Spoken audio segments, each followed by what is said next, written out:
गौरी के लाला हो गढ़ राजा हो। बोलो गजानन स्वामी की जय हो।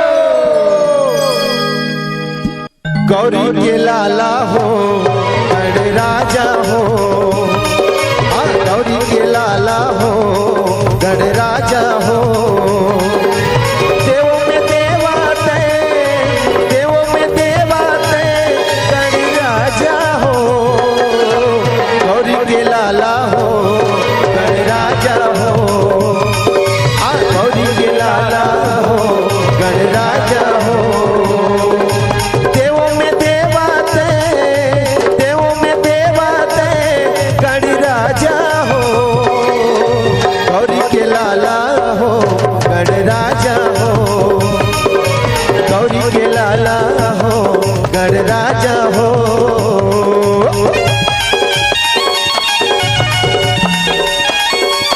जय हो।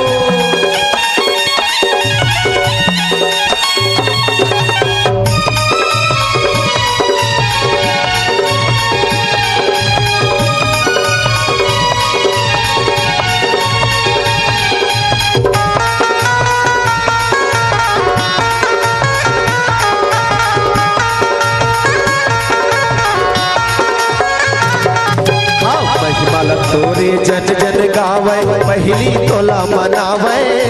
पहली तोला मनावे गजानन पहली तोला मनावे। दिन दुखियन के तह विधाता बिगड़े काज सवारे। बिगड़े काज सवारे गजानन बिगड़े काज सवारे। देवों में देवाते देवों में देवाते गढ़ राजा हो। गौरी के लाला हो गढ़ राजा हो। गौरी के लाला हो गढ़ राजा हो।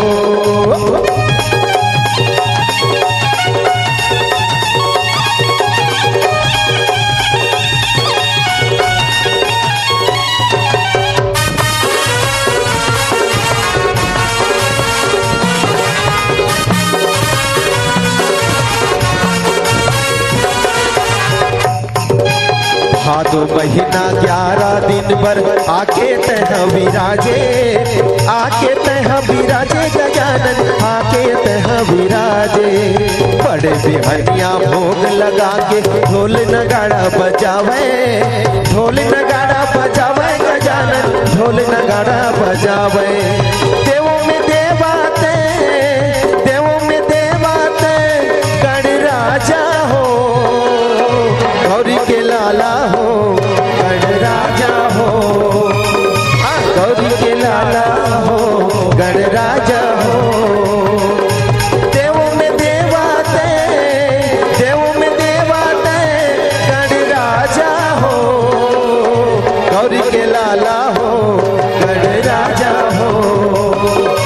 गौरी के लाला हो गढ़ राजा हो।